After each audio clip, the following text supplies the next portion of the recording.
Hi everyone, welcome back to my channel. তোমরা সবাই কেমন আছো? আশা করি তোমরা সবাই খুব ভালো আছো। আজকে আমি আবারও চলে এসেছি তোমাদের কাছে নতুন একটা রান্নার রেসিপি নিয়ে।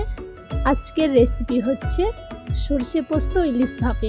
আমাদের বাঙালিদের সবার প্রিয় ইলিশ, আর এই ইলিশের রেসিপি আমাদের সকলেরই প্রায় জানা। সর্ষে ইলিশ তো পপুলার একটা রেসিপি। আজকের রেসিপিটা আমি একটু অন্যরকম করব। তো বন্ধুরা দেখো, আমি কড়াইয়ে পরিমাণ মতো তেল নিয়ে নিলাম। এবার একে একে মাছগুলো দিয়ে দিচ্ছি। আগে থেকেই আমি মাছগুলোতে লবণ হলুদ পরিমাণ মতো মাখিয়ে রেখেছিলাম। এবারে আমি পরিমাণ মতো টক দই দিয়ে দিচ্ছি। দিয়ে এবার এর মধ্যে দেব সামান্য পরিমাণ চিনি। এবার এর মধ্যে দিচ্ছি সর্ষে পোস্ত পেস্ট। সর্ষেটা ঠিকঠাক দিতে হবে।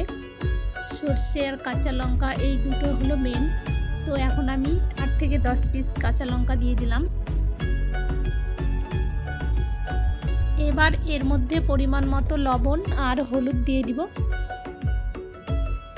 দিয়ে এবার এটা আমি স্পুনের সাহায্যে ম্যারিনেট করে নিচ্ছি।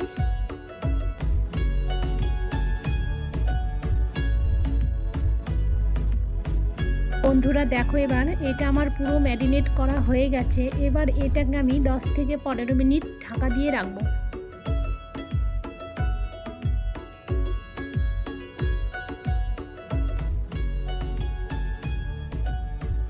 তো বন্ধুরা এটা 15 মিনিট হয়ে গেছে।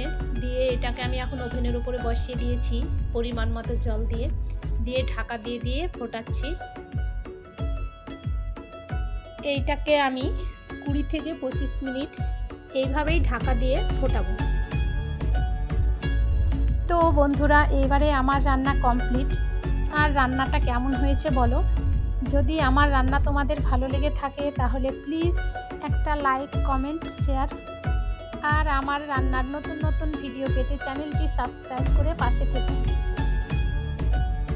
তো বন্ধুরা আমি ভাপাটা ডাইরেক্ট আঁচের উপরে দিয়ে করলাম। আর অনেকে করে টিফিন বক্সের মধ্যে দিয়ে ফুটন্ত জলে করে। অ্যাকচুয়ালি ভাপা বলতে ওইভাবেই করতে হয়, আর ওইটাই বেশি টেস্টফুল হয়। আর আমি ডাইরেক্ট আঁচের উপরে দিয়ে করলাম, কারণ টিফিন বক্সে এতগুলো মাছ ধরতো না, সেই জন্য এইভাবেই করতে হলো আমাকে।